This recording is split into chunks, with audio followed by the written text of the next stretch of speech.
Hello and welcome back. मैं हूं शाहजेब और आप देख रहे हैं गेम तक। तो अभी मैं हाजिर हुआ एक ब्रेकिंग न्यूज़ के साथ, गुड न्यूज़ के साथ कि पाकिस्तान के रेगुलर चेयरमैन फाइनली उन्होंने ओहदा संभाल लिया है और आते ही उन्होंने एक्शन स्टार्ट कर दिए हैं। जो एक रेगुलर चेयरमैन का रोल होता है वो उन्होंने निभाना स्टार्ट कर दिया है। जो टेम्परेरी चेयरमैन ने एक्शन लिए थे, जो उन्होंने काम किए थे, जो गलतियाँ की थी, उनको सुधारना शुरू कर दिया है। तो अभी मैं बात करने वाला हूँ बाबर आजम के हवाले से कि बाबर आजम के साथ जो ज्यादतियाँ हुई हैं, जो गलतियाँ हुई हैं, उनको सुधारने के लिए मोहसिन नकवी ने ओहदा संभाल लिया है और उन्होंने आते ही एक्शन लिया है कि बाबर आजम को दोबारा कैप्टनसी का रोल दिया जाए और शाहीन शाह अफरीदी को जो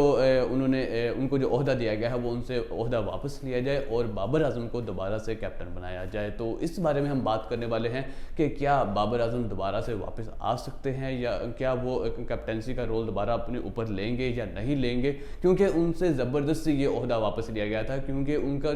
ये ओहदा छोड़ने का कोई मूड नहीं था, क्योंकि उनके बयान हमने सुने थे और देखा भी था कि वो यही कह रहे थे कि मेरे ऊपर कैप्टनसी का कोई प्रेशर नहीं है और मैं ये जो ओहदा है वो अच्छे तरीके से संभाल भी सकता हूँ और मेरी परफॉर्मेंस में इसका कोई रोल नहीं है। लेकिन उसके बावजूद जो काशरफ हैं उन्होंने ज़बरदस्ती उनसे ये ओहदा वापस लिया और जब रेगुलर चेयरमैन आए हैं तो उन्होंने यही काम किया है कि जिस टाइम पे ये जो टेम्परेरी चेयरमैन हैं जो फैसले किए हैं इनको रिवर्स किया जाएगा। जो टीम के अंदर खराबियाँ पैदा की गई हैं, जो टीम के अंदर दरारें आई हैं, उनको हम दोबारा से ठीक करेंगे। लेकिन क्या ये शाहीन शाह अफरीदी को जब इनसे जो रोल वापस लेंगे तो शाहीन शाह अफरीदी खुशी से ये रोल वापस दे देंगे? लेकिन मुझे नहीं लगता, क्योंकि पाकिस्तान के अंदर एशिया, ख़ास तौर पर एशिया के अंदर हमारी जो ग्रोथ है, जो हमारी बिल्ट इन जो थिंकिंग है वो इतनी अब्रॉड नहीं है कि हम इतना अच्छा सोच सकें कि कोई बात नहीं, अगर मेरे से ये ओहदा जा रहा है तो कोई बात नहीं, मैं अपनी टीम के लिए खेलूँगा, मैं पाकिस्तान के लिए खेलूँगा।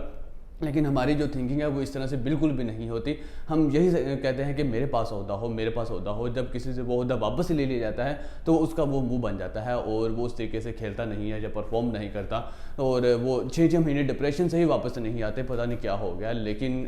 यहाँ पे बातें हो रही हैं कि टीम को ठीक करने की। तो क्या जो शाहीन शाह अफरीदी हैं उनसे जब ओहदा वापस लिया जाएगा तो वो क्या उसी तरीके से खेलेंगे, उसी तरीके से परफॉर्म करेंगे? मुझे नहीं लगता है। लेकिन एक वे यही है कि उनसे प्रॉपर तरीके से उनसे कम्युनिकेशन की जाए, क्योंकि जब आप एक कम्युनिकेट कर लेते हैं ना तो बहुत सी बातें क्लियर हो जाती हैं। तो अगर इस तरीके से पूरे प्रॉपर तरीके से इस मसले को सॉल्व आउट किया जाएगा तो मुझे लगता है कि जो शाहीन शाह अफरीदी है वो मान भी जाएंगे और इस बात पे एग्री भी हो जाएंगे कि जो ये ओहदा है, जो कैप्टन है वो बाबर आजम को बना दिया जाए। क्योंकि हमने देखा है कि जो शाहीन शाह अफरीदी वो उन्होंने एक लीग की, जो प्राइवेट लीग है उसके अंदर तो बहुत अच्छी कैप्टनसी की हुई है, लेकिन आगे जो हमने पीछे जो 5 मैचेस हुए हैं पाकिस्तान वर्सेस न्यूजीलैंड T20 उसके अंदर देखा है कि कोई खास कैप्टनसी नज़र नहीं आ रही थी। नो डाउट वो उनके फर्स्ट मैचेस से एक्सपीरियंस रिक्वायर होता है, लेकिन इस टाइम पे पाकिस्तान के पास टाइम नहीं है। कुछ होती हैं स्किल्स और कुछ होती हैं एक्सपीरियंस, और इस टाइम पे बाबर आजम के पास बहुत अच्छा एक्सपीरियंस है और बाबर आजम की कैप्टनसी के अंदर हमने कोई बड़ा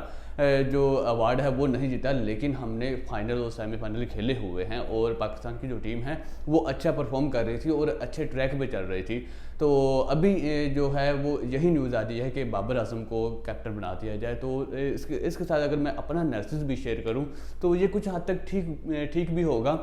कि जिस तरीके से हमारी जो टीम है वो पहले जिस ट्रैक पे चल रही थी उसी ट्रैक पे अगर वापस आ जाती है और जो शाहीन शाह अफरीदी हैं वो अपनी बॉलिंग पे फोकस करें और बाबर आजम अपनी बैटिंग के साथ अपनी जो कैप्टनसी के रोल्स हैं वो निभा ले तो ज़्यादा अच्छा हो सकता है और जो फैसले पहले जो गलत हो चुके हैं उनको दोबारा ठीक कर लिया जाए तो पाकिस्तान की जो टीम है वो बेहतर कर सकती है और आगे PSL 9 भी खेला जाएगा और उसके बाद हमारे पास बिल्कुल भी टाइम नहीं होगा और वर्ल्ड कप 2024 खेला जाने वाला है और बाबर आजम उस चीज़ को हैंडल आउट कर सकते हैं, क्योंकि शाहीन शाह अफरीदी के पास इतना टाइम नहीं होगा कि वो अपने जो एक्सपेरिमेंट्स करते रहे और प्लेयर्स को ऐड करने में लगे रहे। तो खैर अभी जो एक अच्छी न्यूज़ आ रही है जो मोहसिन नकवी साहब की तरफ से, वो यही कह रहे हैं कि बाबर आजम को दोबारा से कैप्टन बना दिया जाए। तो आपको कैसा लगा उनका फैसला कि बाबर आजम को दोबारा से कैप्टन होना चाहिए या नहीं होना चाहिए? कमेंट सेक्शन में अपने राय का इजहार ज़रूर कीजिएगा। अभी तक इस वीडियो के अंदर इतना ही, मुझे दीजिए इजाज़त, हम मिलते हैं नेक्स्ट वीडियो में।